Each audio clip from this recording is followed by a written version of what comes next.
Hi, everyone. Hope everyone is doing well this evening. This is the Canadian Foreign Policy Hour, and I am Eve Engler. I'm coming to you from Jojage, which has long been a meeting place of various First Nations, otherwise known as Montreal. And I think we're getting towards the 70th session of the Canadian Foreign Policy Hour. We have this big NATO summit coming up, so we're going to devote much of the session to discussing NATO. Have a special guest, Mitchel Thompson, to discuss that matter. But before getting to the NATO discussion, I'd just do some summary on developments in Canadian foreign policy this week. First thing, quickly, Canada's trying to purchase armed drones. There is a no armed drones campaign that has a new website that people should check out. A couple of days ago, the Anglican Church Canada, alongside the Evangelical Lutheran, they passed a resolution recognizing the discrimination, systemic and overt discrimination against Palestinians. And they are calling on the World Council of Churches to recognize that. It obviously seems pretty slow moving if you're just coming to that conclusion today, especially after every single major human rights organization has made that abundantly clear. And it's been abundantly clear for decades and decades, but nonetheless, this is a step forward within official church world, moving forward in terms of recognizing Israel as an apartheid state. That's a good thing. I mentioned last week how Netanyahu made a comment about how the Palestinian Authority was important to Israel's occupation. Well, I think yesterday or 2 days ago, the government, the Security Council, I believe, of Netanyahu's government, actually voted to prevent the collapse of the Palestinian Authority. So I think one of the far-right ministers may have voted against it, but everyone else either abstained or supported the Palestinian Authority essentially as a tool of Israel's colonization. This is something that's been clear for a long, long time.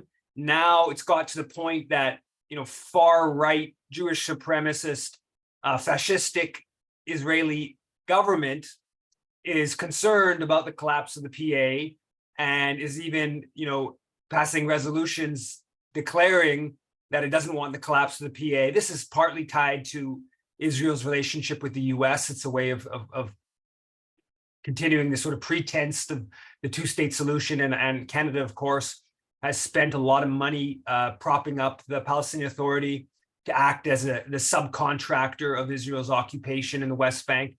Nonetheless, the fact that this is being done so overtly is quite stark. As I've mentioned many times before, most of Canada's aid, certainly under Harper, maybe to a slightly lesser extent under Trudeau, most of Canadian aid to Palestinians is actually designed to entrench Israel's occupation. And that, of course, goes with Canada's Operation Proteus, which is the training mission, more than a decade-old training mission of Palestinian security officials who often repress challenges to Israel's brutality, colonization. And so even Canada's aid to the Palestinians is really aid to the Israeli colonial process. And with all the violence we've seen in Jenin, more Palestinians killed in the West Bank, expansion of settlements that's happened already this year, children being killed, report about the number of Palestinian children that are traumatized because of being brutalized by Israeli security forces. With all this, that example after example going back decades now, but new examples in recent days and recent weeks, It's so stark just to contrast Canada's policy, and which I think more and more people are doing vis-a-vis Ukraine and Palestine. We want to take Russia to the ICC, the International Criminal Court, whereas on Palestine we try to block the ICC from investigating Israel's crimes. We support sending weapons, giving weapons. We don't even come close to giving weapons to the Palestinians. In fact, we identify all the Palestinian resistance organizations as terrorist groups and make it illegal to have any interaction of any sort with them, let alone giving them weapons. And when it comes to negotiations, we of course push for, on the Palestinian question, Palestinians would push for, extreme appeasement, if you like, whereas on Ukraine, it's like, fight till the bitter end type of thinking. But it's really kind of a stark contrast. The trade minister, Mary Neg, was in Mexico for a meeting with the American and Mexican officials. And part of what came out in her announcement, this is 3 or 4 days ago, was that we're pushing the North American Trade Agreement consultation around GMO corn. So the US and Canada have been pressuring Mexico to shift gears on their restrictions around GMO corn. Also, the minister in the readout talks about the energy and mining policies that Mexico has pursued. And so the Canadian government has been pushing back against AMLO's more nationalistic energy policies, which are central to his political project, and obviously have a long history of dating back to the Mexican Revolution and the nationalization of oil in Mexico and how important that is to Mexico's sort of development. And some of that has been chipped away at in recent decades. And so what a big part of what AMLO is about, his project is actually reversing those privatizations around the energy sector. Now, Canada is pressuring the Mexican government against that, threatening to take it to the NAFTA, the NAFTA tribunal, and also on mining. Right, the AMLO government brought in these modest reforms to lessen ecological damage, increase the benefits to local communities, and increase the royalties and reduce the timeline of mining concessions. And the Canadian mining industry is all angry about it. All these, particularly the junior Canadian mining companies, the exploration Canadian mining companies, see this as a real threat to their interests. And you have Canada's trade minister once again bringing it up. She's brought it up multiple occasions in recent weeks, and once again bringing this question up, putting it in the readout for the meeting. The Secretary General of the UN, Guterres, as I mentioned, I think it's about a week, 10 days ago, he went down to Port-au-Prince for a brief trip. And then 3 or 4 days ago, I actually think on the 2-year anniversary of Jovenel Moise's assassination, he pushed this bid for a UN force. And obviously the Americans have been pushing this for a long time. There was some officials that talked about a couple thousand police to be sent. The UN had a discussion about it. The Jamaica, Barbados, and Dominican and Bahamas were pushing for this. Canada has been pushing the CARICOM countries to take on the foreign intervention into Haiti. And basically China and Russia blocked it. They didn't get to an official veto, I don't believe, but they just basically blocked it, made it clear that they would if it was pushed further. And in this discussion, in the UN's push to send a mission, the UN mission to BNU, which is the UN mission in Haiti, it's never ended, right? It's just been whittled down to a fairly small mission compared to what the MINUSTAH was at the high point, Minnesota was over 10,000, about 8,000 military, and I think about 2,000 police. It's been whittled down to, I think it's in a couple hundred or something like that now. But BNU, the UN mission, said that since April, they have calculated 264 suspected gang members who have been killed by self-proclaimed auto defense or vigilante groups, the so-called Wakale movement of basically enough's enough with this insecurity of these gangs that often seem backed by the police, seem backed by political and oligarchic figures, and communities just taking sort of justice into their own hands. Obviously, lots of problems with that, but also understandable at a certain level, and seems to have quite a widespread popular support. But the UN is really framing this in an entirely negative light, that this many gang members have been killed. And again, this is not obviously people being killed, suspected gang members being killed is not a nice thing. It's far from the desirable way to do things. But there's also the reality of the situation, and it's kind of intense for the UN to be pushing for a foreign force to enter Haiti, and framing this movement of sort of protection from these gangs as a justification for this intervention.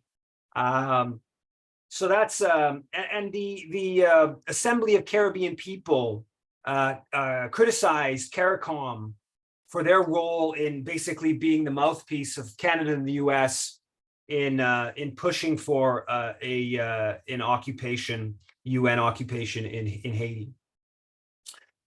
The last couple of days have been some of the hottest. There's 3 days in a row, the hottest days on record globally in history.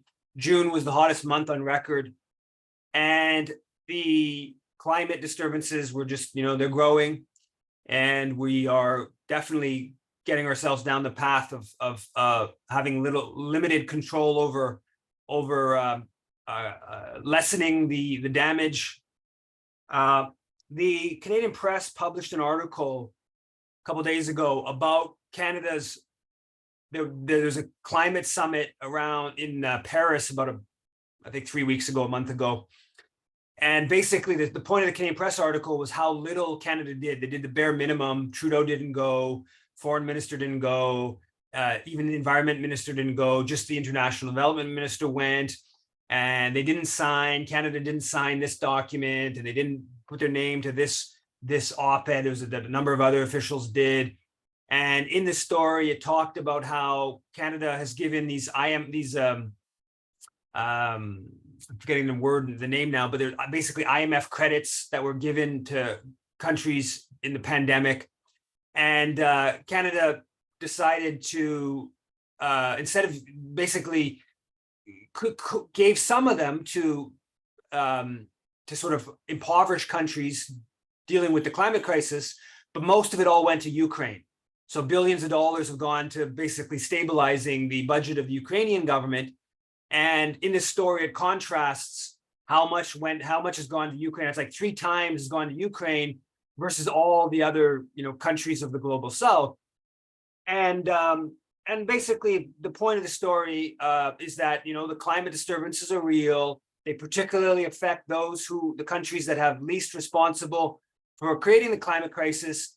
And the Trudeau government talks a decent game about the climate crisis, but does the bare minimum domestically, as we see with the continued expansion of the tar sands, and even internationally when it comes to supporting those countries they're facing the brunt of the consequences to deal with those consequences. With regards to Ukraine, there's a number of developments. The Financial Times had this really depressing story, big story titled, "Ukraine provides ideal testing ground for Western weaponry." And it's basically about all the all that's being learned by NATO countries, the US, with regards to Russian weaponry, their own weaponry, and basically Ukrainians are sort of guinea pigs for this you know, the militaries of the world learning different things about the weapons and how to, you know, change this or change that, and then obviously on the other side, they point out that the Russians are obviously learning lots, and the Chinese are presumably learning lots from some of the American weapon systems and NATO weapon systems, and it's just really grim, you know, this the sort of death and destruction that there are always beneficiaries, the arms industry and these militaries that, you know, are learning lots from this, but it's all pretty grim. And there was also a story in Edmonton. The Edmonton Heritage Festival banned the Russian pavilion at the Heritage Festival, and the Ukrainian ambassador pushed for this. And they said, Yulia Kovalev said, "We think that there shouldn't be any Russian culture promotion here, because this is the culture that brought up the generation of people who turned out to be invaders, looters, killers, rapers." And I can only imagine how Russians see that. I mean, they're basically saying, you know, just everything Russian should be banned. The Canada Files published a piece talking about Canada's role in land law changes and judicial reform in Ukraine back to 2012, and basically says that during the Yanukovych government, where there was some resistance to some of the sell-off of land, which is a big issue, of course, in Ukraine, and post-Soviet land ownership questions, a big deal, that the Canadian government began funding these projects to basically prod the judicial system to accept sort of changes to how the Constitution had been understood around land questions to promote privatization. And this goes into, you know, this really important point that's really under discussed, is just how big a role Canada played and Canadian aid money played in supporting all these sort of forces within Ukraine, going back to the end of the Soviet Union, and building up oppositional sort of anti-Russian, sort of pro-NATO, pro-Western forces, which is a really important point that I think is under discussed in Canadian, even in left kind of circles. The RCMP charged an Ottawa man with violent far-right ideology under terrorism designation, someone associated with the Atomwaffen. And what's of interest on that in this context is that organization has ties to the Azov Battalion, the Ukrainian forces, the Ukrainian sort of militia that's now part of the regular military. And that really got underreported or basically not reported in the stories about this Ottawa man that was charged recently.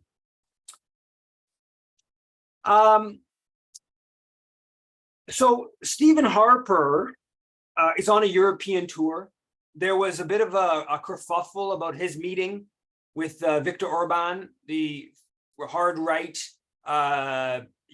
Hungarian leader, and you know, rightfully so. He, of course, is a very reactionary on many different issues, and so to criticize Harper for that is understandable. But what I found interesting about it was that there's all this criticism on his Harper meeting Orban, but there was almost no criticism of him meeting Giorgia Meloni a couple of days earlier, the Mussolini, the heir to Mussolini in Italy.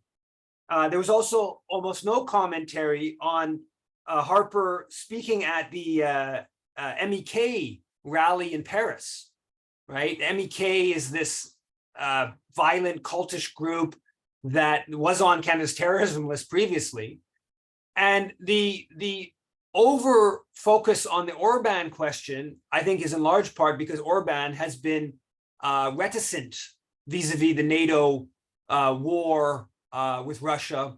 And so geopolitics, Giorgia Meloni in Italy, there was, Berlusconi, who's part of her coalition. Obviously, Berlusconi just died, but his party, Berlusconi was, sort of viewed as sort of sympathetic to Putin, and there was some degree of concern that Meloni would follow a certain degree of ambivalence towards NATO. Instead, she's taken up a very pro-NATO position, and I don't think by coincidence criticism of her policies has very much dried up in the Western media. And so this is geopolitics at play, right? If a government is pro-NATO but very right-wing, there's not that much criticism. But if they're sort of ambivalent around NATO and right-wing, then there's a lot of criticism. And the Harper trip, I think, kind of reflects that. Now, the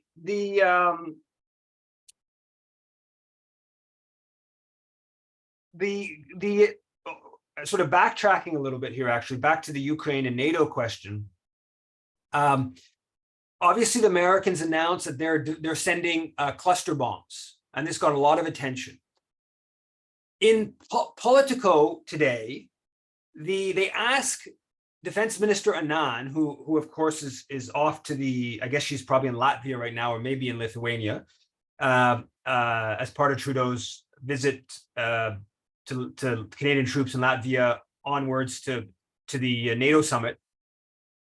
They ask her about, they say, quote, "What's your reaction to the US sending cluster munitions to Ukraine?"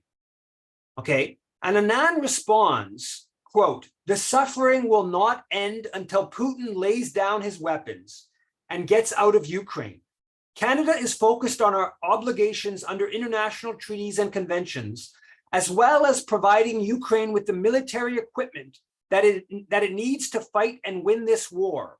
That's my focus. We don't support the use of cluster munitions, which Russia in particular has used heavily." So they say that they oppose the use of cluster munitions, but they don't actually criticize the US. They only actually criticize Russia for using them. Though, of course, Ukraine has also been using cluster bombs, as has been pretty well documented, and have been actually using them on the population of the Donbass going back to 2014. But the criticism of the US on this cluster question is remarkably mild, or non-existent, you could argue even. Now, Canada was very slow to heed the Convention on Cluster Munitions. Took 7 years to ratify. 89 states ratified before Canada did. Canada's appropriating legislation on the cluster munitions convention basically allows the Canadian military to participate with militaries using them, which of course means the US. And the director of the cluster munitions coalition, Laura Cheesman, said, quote, "Canada cannot claim to have banned cluster bombs when it proposes to allow its military to help others use the weapons." So the Canadian government has taken this very ambivalent position on this cluster munitions bombs, which is, of course, because the US still uses them. And also a bunch of Canadian banks, as this peace group reported back in 2016, a bunch of Canadian banks have like more than $500 million invested in companies manufacturing cluster bombs, including ones that Textron sold to Saudi Arabia that have been killing children in Yemen. And a part of the issue with cluster bombs, people haven't been following it, is that they leave these little bomblets that just basically they're duds, they don't explode, and then years later, like children just go, out and about. They look like they apparently even have like ribbons on them. They look like kind of fun, and often kids pick them up and boom, it's horrible stuff. And the Canadian government has taken a fairly ambivalent position on all of this. Now, the NATO convention taking place, there's been obviously a push. Now there's talk, now it's not just Canada has to get 2% of GDP on military spending, but now that's going to be, they're talking about being the floor, so it has to be above 2%. That's not the aspiration, but now it has to know floor. Today, Trudeau announced, Canada, of course, has been leading this NATO battle group in Latvia for 6 years, since 2017. And Trudeau announced $2.6 billion in funding for Operation Reassurance, beginning at the end of this year for, I think it goes for, it's for 3 years. They're increasing the size. They've steadily been increasing the number of Canadian troops leading this NATO battle group. There's like more than 2,000 NATO troops now in Latvia under Canadian command, about 800 Canadian soldiers there. So Trudeau, today in his announcement, the press release about him going to Latvia says, quote, Canada will also procure and pre-position critical weapon systems, enablers, supplies, and support intelligence, cyber, and space activities to fulfill the pledges under the Canada-Latvia Joint Declaration of June 2022. So putting more and more weapons into Latvia. We announced tanks, I think a dozen or 15 Canadian tanks a few months ago, and more. And so this is part of the whole ramping up tensions with Russia right on Russia's border, and we're seeing some pretty extreme comments. The Guardian published this piece titled "Defeat for Ukraine would be a global disaster. NATO must finally step in to stop Russia." Right? They're saying it openly now. Chris Alexander in the Globe Mail today, he has this op-ed. He's a former Harper minister. Ukraine needs to be brought into NATO. Well, that would, of course, mean, NATO's at war with Russia, openly at war with Russia. Even Biden is backing away from that. He gave an interview to CNN yesterday or the day before, basically saying that's not happening right now because that's too big of a step escalation. Now, the NATO question, I think, like, people probably are obviously aware of the role NATO plays in targeting Russia. But part of what I wanted to devote the rest of this session and to talk to Mitchel Thompson about is the broader kind of like NATO and the world. Because the former Australian Prime Minister Paul Keating, yesterday and the day before, he condemned NATO's move to target China and open up an office in Japan and some of that. And he said, quote, exporting that malicious poison, meaning NATO, into Asia, would be akin to Asia welcoming the plague upon itself. And then he took a swipe at the head of NATO. Of all the people on the international stage, the supreme fool among them is Jens Stoltenberg, the current Secretary General of NATO. And so this is the former leader of Australia with hard comments about this business of targeting China. And that goes to part of this discussion I wanted to have, which is to broaden the lens of what NATO's about. This business about it being a defensive alliance, defensive against Russia, bunch of hogwash. Obviously, if you go back to the historical roots, as I've pointed out previously, there was two real reasons for NATO's creation. Canada, the US, Britain were the three countries that pushed the creation of NATO, that held the secret meetings. And it was always about bringing the former colonial powers under the US-led geopolitical umbrella. And after World War II, there was a bit of a weakening of the colonial order, and so NATO strengthened that. The other part was about the rise of socialist and communist forces, domestic forces within Europe after World War II, and NATO was designed to bolster the self-confidence of the elites against this indigenous socialist communist movements, and basically station North American troops in Europe to ensure that leftist movements didn't take power as they probably would have in Italy in the election if the Americans hadn't intervened. They had, huge amount. Same thing in Greece. They had, 30% of the vote in France. And so in during the setting up of NATO, I've read this quote out many times, but it's one of the greatest quotes that I'm familiar with of a Canadian official. It's Lester Pearson talking about NATO and the reason for establishing NATO. And he told the House of Commons, he said, quote, "The power of the communists, wherever that power flourishes, depends upon their ability to suppress and destroy the free institutions that stand against them. They pick them off one by one, the political parties, the trade unions, the churches, the schools, the universities, the trade associations, even the sporting clubs, and the kindergartens. The kindergartens. The North Atlantic Treaty Organization is meant to be a declaration to the world that this kind of conquest from within will not in the future take place amongst us."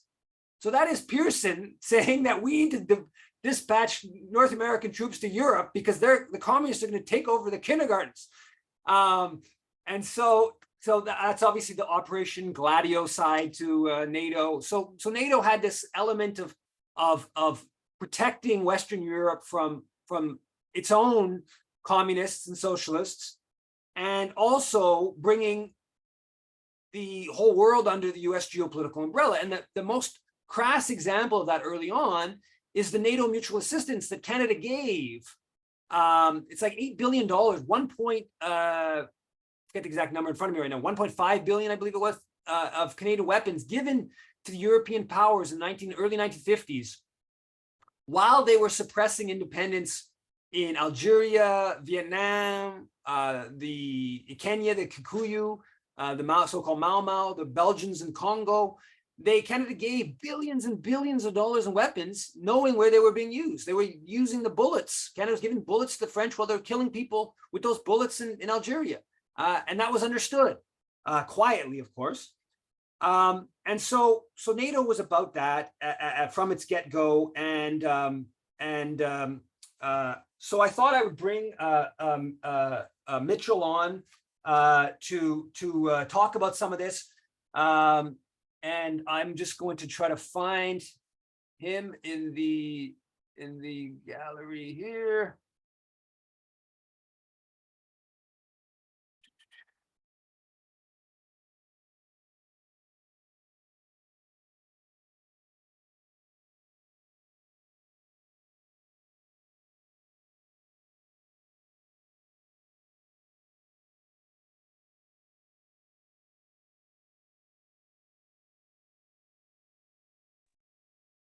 So Mitchel, you should be unmuted now.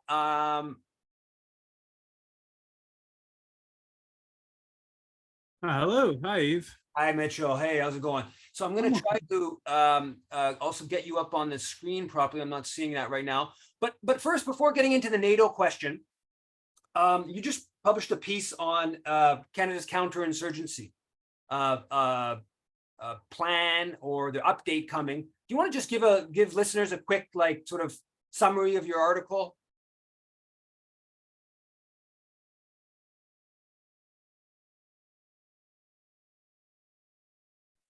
Yes, thank you. I'll keep myself off mute.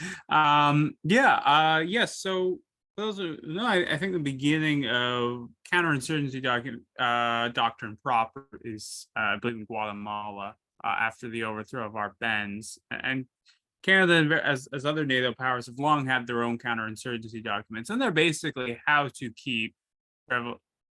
wage a political war against popular movements, and they do so based on a series of prior case studies. Pulling down to the Mau Mau uprising in Kenya is one. The French wars in Algeria and Vietnam is another. In some extreme cases, you even see the Roman conquest of Carthage mentioned as well. Yes, and this one was drafted during the war in Afghanistan. And looking at the document, what you find is it's really a perspective that there are going to be popular struggles across the world, particularly in jungle-heavy areas, and then in mountainous terrains, and based on the economic conditions of crisis. And the Canadian government and the Canadian military will face more insurgent wars in the future and will need to put down more rebellions, more poor people's movements, similar to what Canada helped do in Peru, where it helped put down the Tupac Amaru guerrillas in the early 90s. And you think about other cases as well, Korea, and then of course the Canada's shameful role in the coup in Haiti, which you've written quite a bit about, Eve. And yeah, I filed a freedom of information request for the most recent counterinsurgency document. I confirmed it was the prior one and spoke to the Department of National Defense, who confirmed to me that it's going to be rewritten by the basically doctrine department of the Canadian military this year. So that's definitely something to keep an eye out on going forward. So NATO, of course, it's not just about this defense of Russia, as is clear. If you go back, I think in 1956 they established a committee for Africa, and by the late 50s there was already talk, NATO Council, about how African independence would offer an opening to the communists, take advantage and stuff like that. And I know the Nigerian Labour Party, back in '64, it published a pamphlet called "The NATO Conspiracy in Africa." So it was already understood that NATO was, working to undermine independence in Africa, elsewhere, obviously in the world. Can you talk a little bit about the whole idea of the out of area operations that NATO refers to? Kind of, out of the North Atlantic area.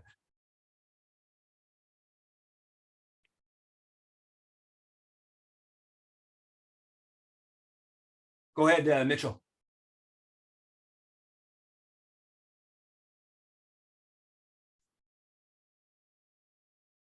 Are you there?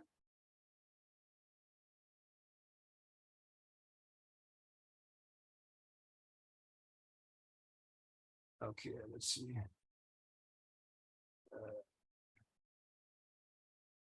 Okay.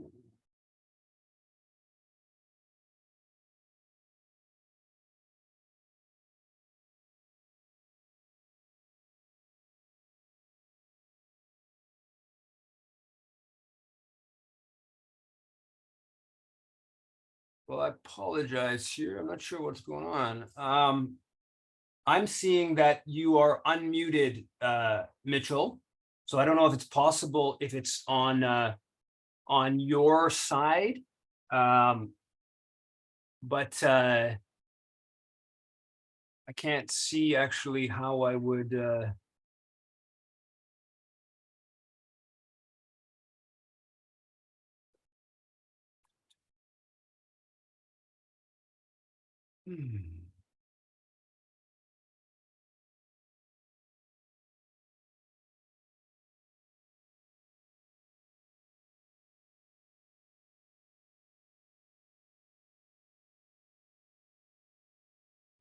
There we are. Sorry about that. Go ahead.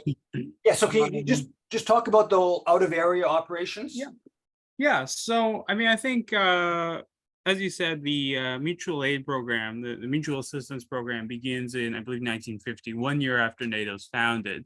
And from the beginning, yeah, you can find U.S. National security documents noting that the money that they sent to the Netherlands, to France, to Portugal as well, were being used to put down anti-colonial movements. Cabral also writes as well about NATO bases all over the French colonies in Africa.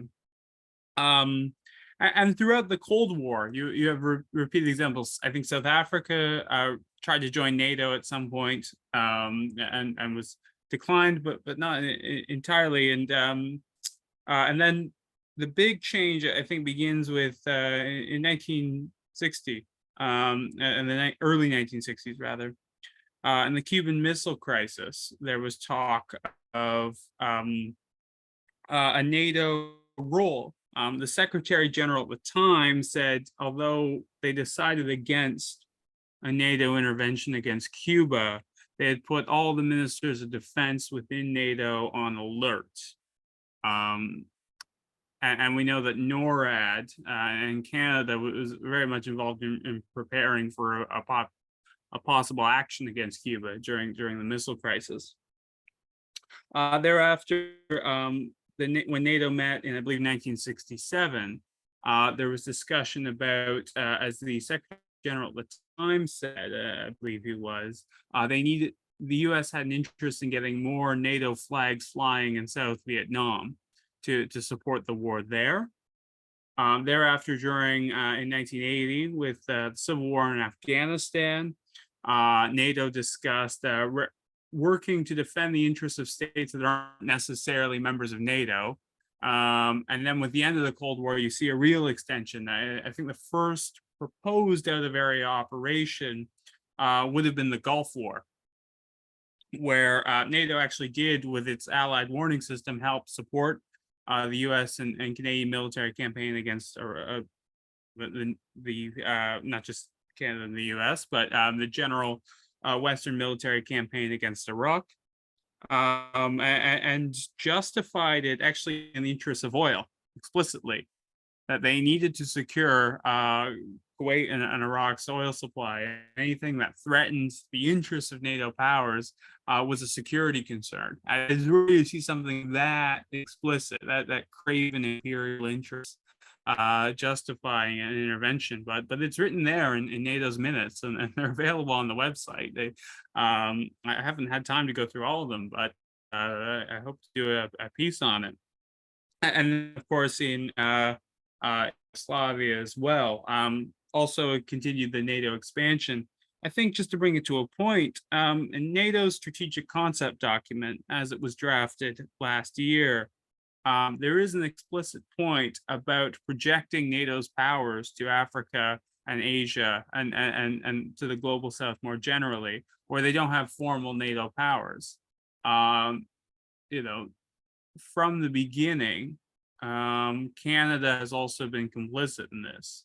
Although, generally speaking, there was always some tension over whether the countries that still had colonies could claim defense of those colonies as within NATO in terms of the self-defense, so-called self-defense doctrine.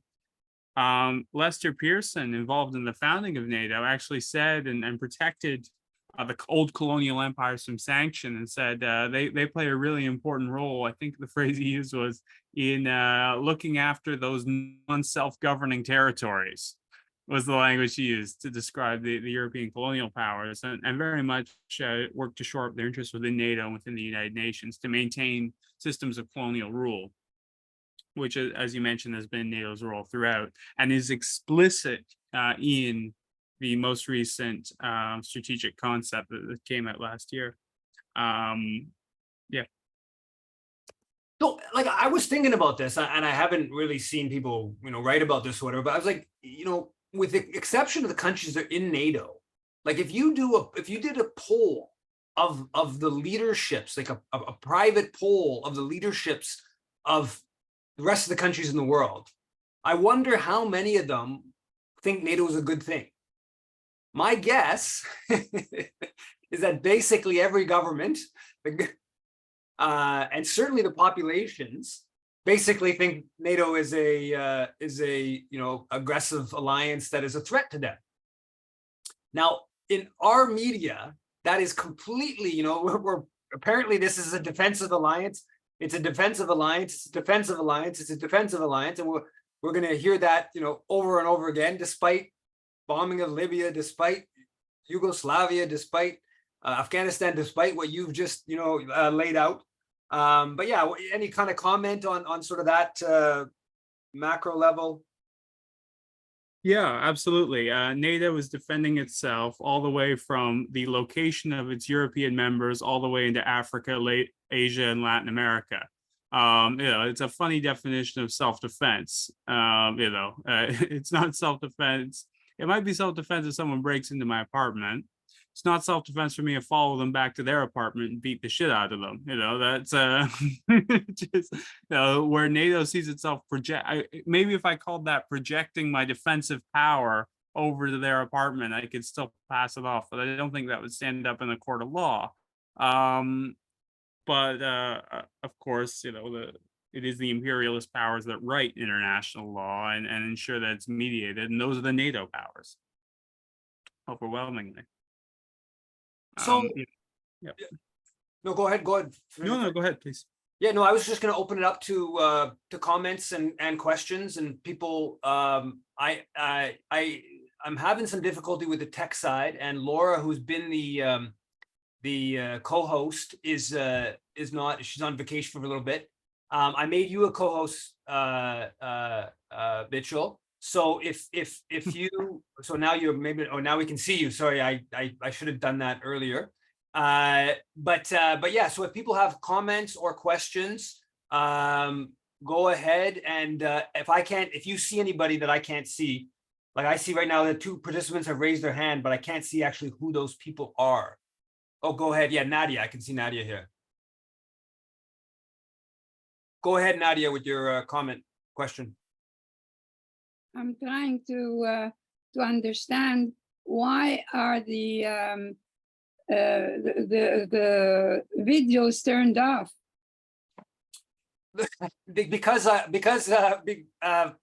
Because somebody at some time months ago decided to show a bunch of porn in the middle of it to firebomb the Zoom session.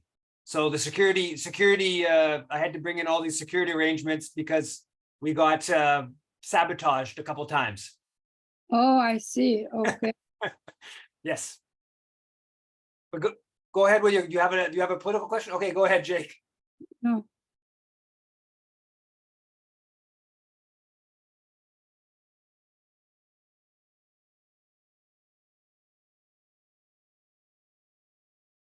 Yeah, go ahead, Jake. Oh, not here. I'll do the unmuting. I can.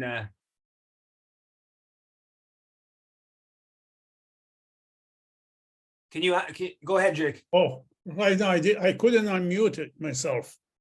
My question is to you: who is this Harper, this sleazy guy, going around Europe and so on? What capacity? Who the hell he is, and what he is going to talk about?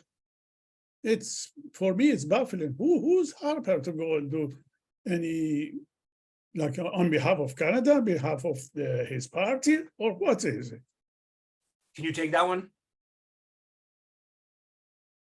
Yeah, I mean, Harper is the head of the International Democratic Union, which is like an alliance of all the worst people. It is the alliance of the conservative parties worldwide.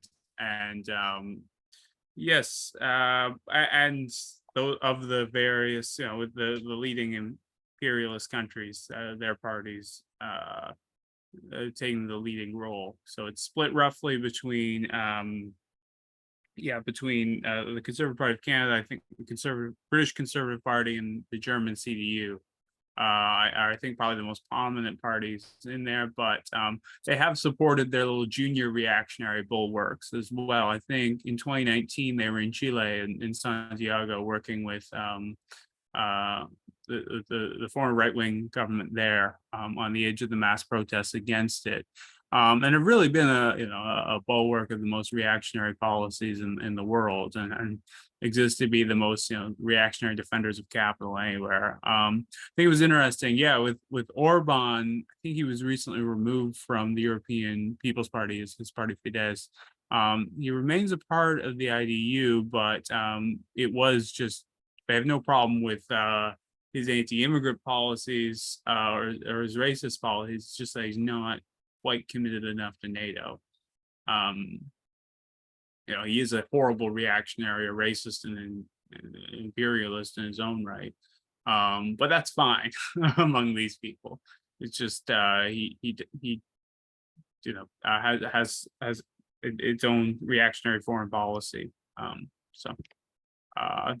think it seems to be they're trying to bring Orban on side with the rest of the IDU. So I guess they're gonna have him meet to be very democratic leaders like Benjamin Netanyahu and other far right politicians.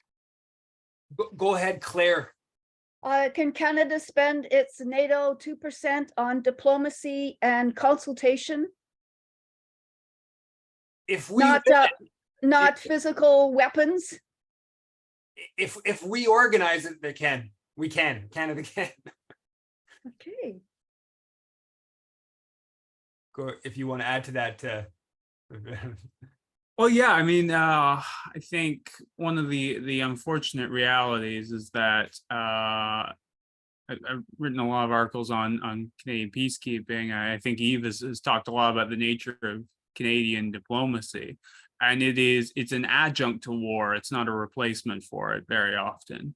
It is a tool to beat down the global south and the poor of the world, just like its military might is. And this is because of the economic motivations for Canadian foreign policy. So yeah, I mean, I think it would be nice to see a replacement of the Canadian government, certainly, and a replacement of the Canadian foreign policy. I think that has to resolve the economic realities of Canadian imperialism. And in a socialist world, we'd have no need for war and for this enormous military might. So it's a huge waste of resources and a waste of human life. Go ahead, Joan. I think I've unmuted you.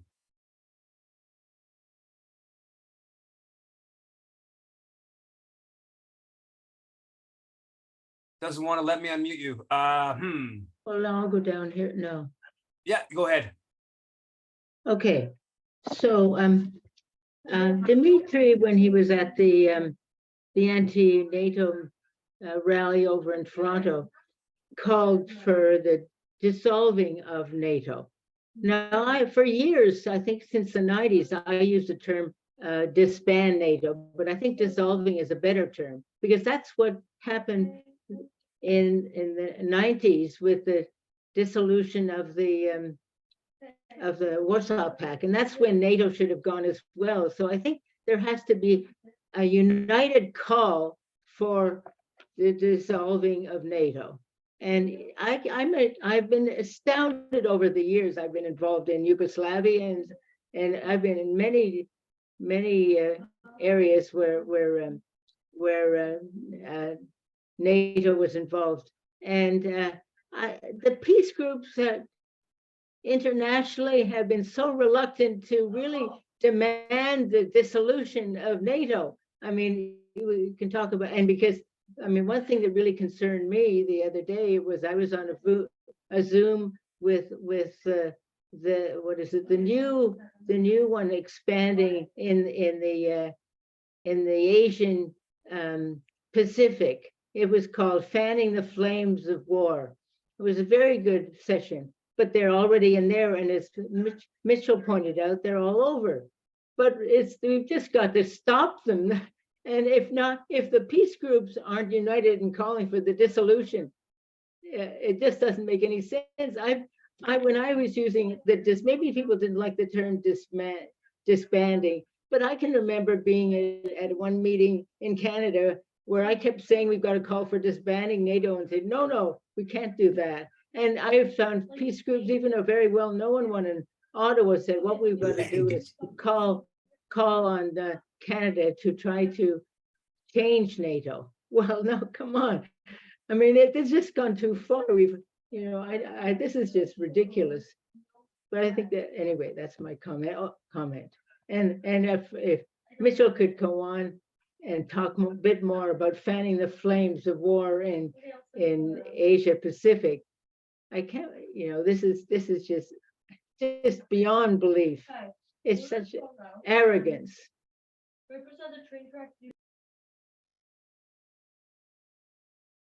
Yeah, I think it's a really serious point you raise. I mean, the fact that it is defensive power when the NATO powers are running warships along China's borders. I mean, in any other country, that would clearly be an offensive act. It's just that when the Western imperialists do it, anything they do is called defense, because any country that runs afoul of U.S. and Canadian imperialism and European imperialism generally doesn't have the right to exist. That is the unstated position there. It's an incredibly arrogant and colonial mindset, I think, in addition to defending former systems of colonial rule. That is the mentality there. And that really underlines what NATO is there. It is there to subjugate the underclass, both in Europe, where the Gladio conspiracy used to funnel money and weapons to the extreme right, to, if needed, carry out military coups in countries like Italy, Belgium, France, where the left could have taken power, and with the promotion of military expansion to the colonies against anti-colonial movements, and in the plans for counterinsurgency operations. I think that is a constant. I think in terms of disbanding NATO, I think it would be a lovely thing to see, if only because it bills itself in a nuclear alliance, as a nuclear alliance, and it would be nice to see a world without nuclear weapons. I do think in the 90s, it was a possibility that NATO could have been disbanded, although I would caution a little bit that what that was in favor of was a different kind of early EU-based military alliance that operated very similar to NATO, and indeed in tandem with NATO in Yugoslavia. And the reason being is that same economic and political drivers remained unchanged. So I'll hand it to you if I've talked enough, but I don't know if you want to respond to that, but. Yeah. No, I'll just go right to Julio. Yeah, can you hear me? Yep. Yeah, just 2 quick points. You wrote an article about the Dimitri being, one of his organizers being, I think you wrote, Dan Collin tweeted that Lascaris should be blocked because of he's one of the organizers were anti-trans or something, and I wondered if you could expand on that. That's one. And the other one, I just wanted to say that the tour, Dimitri's tour, went well, so much so that this person tweeted Pete Caliumeni, tweeting out of Langley of all places.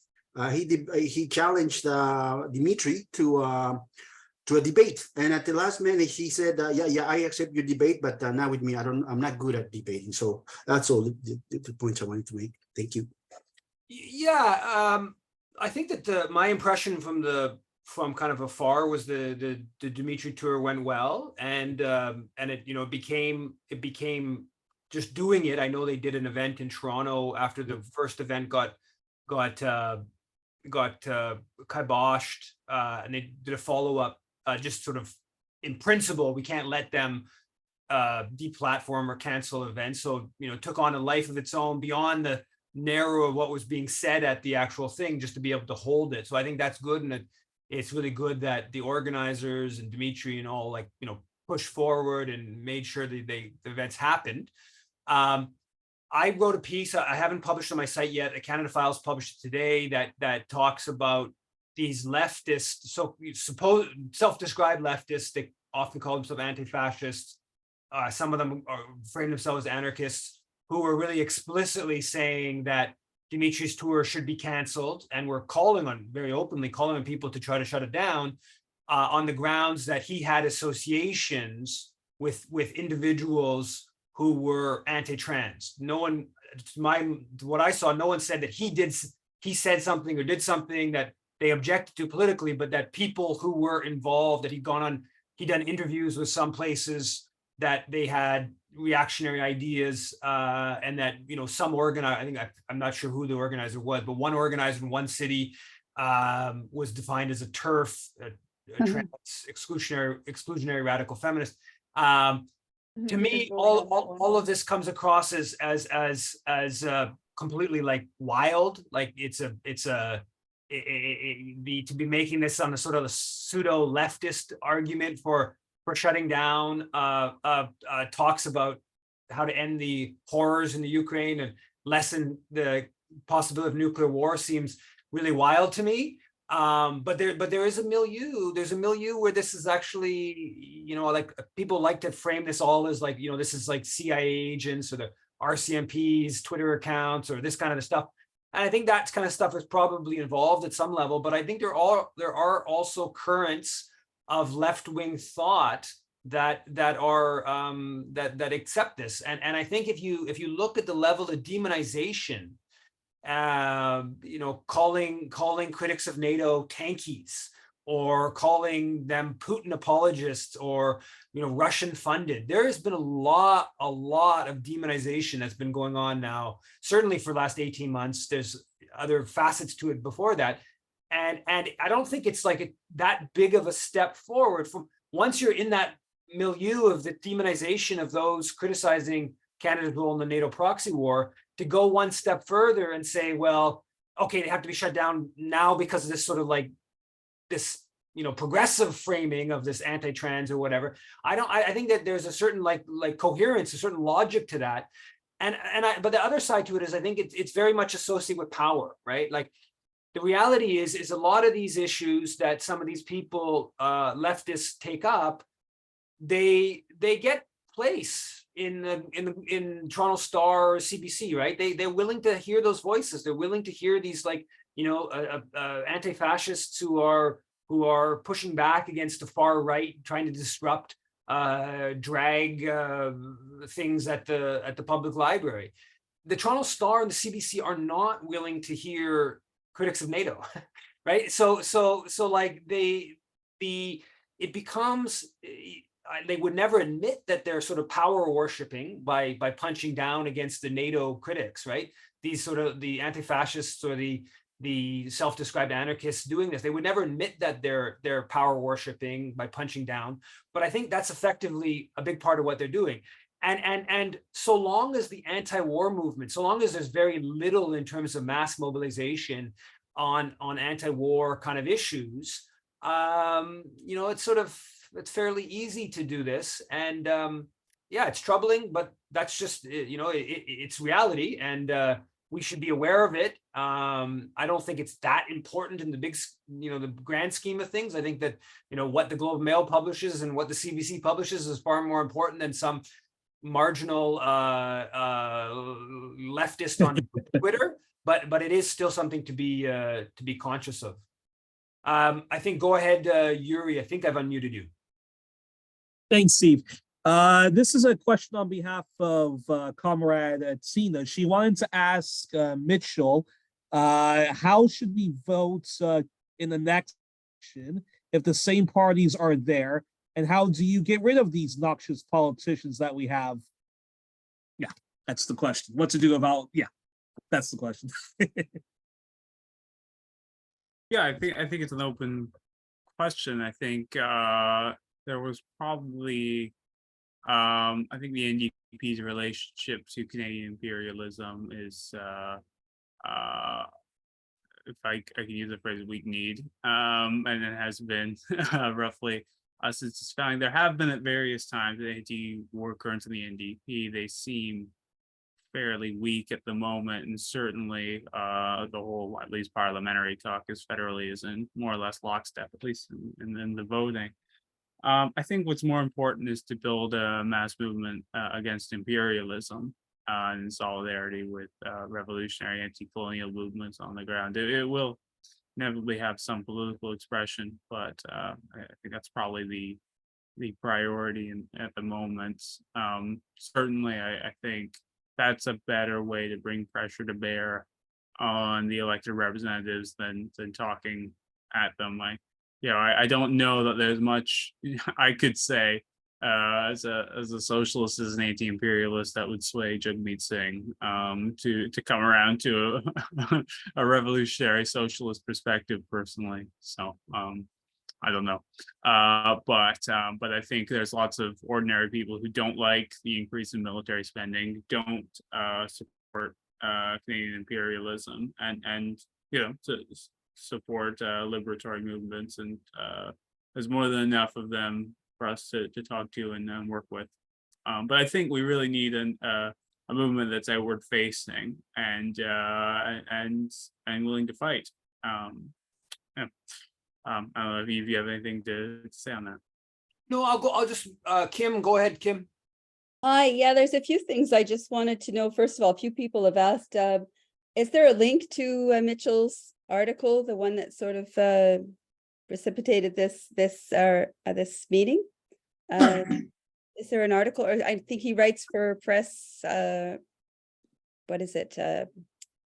Like, I'd like to read something that he wrote. Thank you, Mitchell. Okay, the other thing is, I just wanted to remind everyone that there's this global Women Against NATO. They're right now at the summit in Vilnius, and they're protesting and doing what they can. And I just want to encourage everybody to sign the declaration if you can, or share it if you've already signed it. And what was the third thing that I wanted to? Oh yeah, did anyone see today? I saw a really good Scott Ritter show on the origins of Zelensky and how he was a puppet of the West and so on and so forth, fabulously wealthy, et cetera, et cetera. But since then it's been pulled. Has anyone else seen that film? It's about a 30-minute film.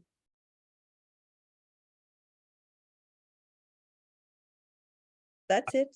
I haven't seen. I should just before Mitchell, you can maybe post something in the chat about your articles or comment on. I just want to also say that on Tuesday there's a rally in Montreal. For anyone who's in Montreal, there's an anti-NATO rally as well. There were, of course, some in there was one in Toronto and a few other cities this weekend. There may be other cities coming up. I'm not sure, but it's either Tuesday or Wednesday here in Montreal. There's I think it's on Wednesday actually here in Montreal. Just to go ahead, Mitchell. Oh, nothing, no doubt. Although I very much appreciate the work that Women Against NATO does, and I'm always happy to see you at demonstrations. So I will be signing that document, and I posted the articles in the chat. Thank you. Go ahead, Robert.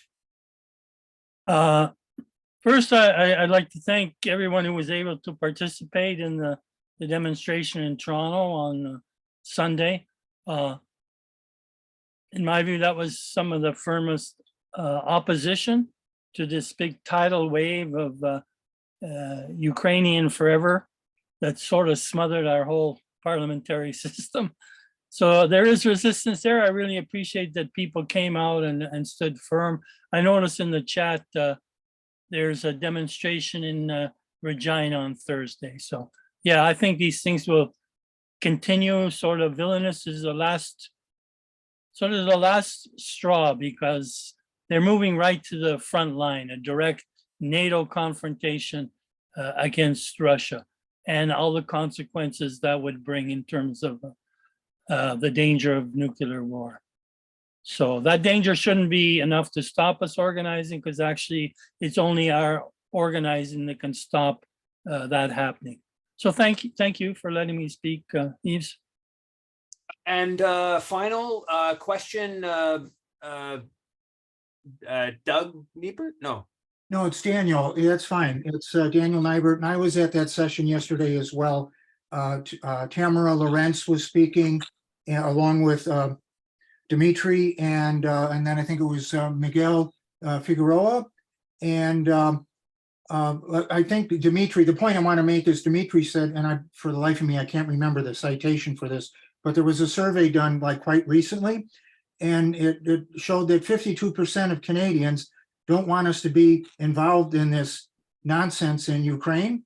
And Dimitri's question to us all standing there was, why are people like self-censoring? If there's that many people out there that don't want Canada to be there, why aren't they out on the streets?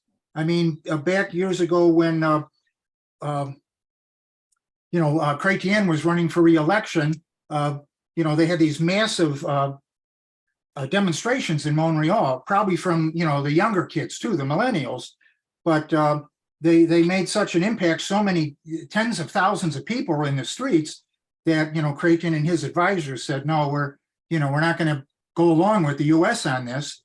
And that's what we need again. We need people in the streets because that worked before, but everybody's muted. Like even though 52% is against Canada's involvement, they're like sheep. Everybody's got a gag in their mouth. Nobody wants to say anything. So it's kind of surprising that it was over 50% of the people don't want us there. But I think that's important, and it does show some hope for the future that maybe we can get these people mobilized.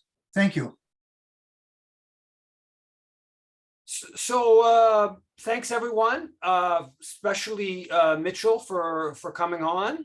And yeah, check out I see there's a bunch of different cities at Calgary, Regina, Montreal. There are rallies coming up in the next couple of days. So if you can make it out, try to make it out to one of them. Otherwise, next week, same time, same place. Have a good evening, everyone. Take care. Thank you, Eve. It was a pleasure. What did I say?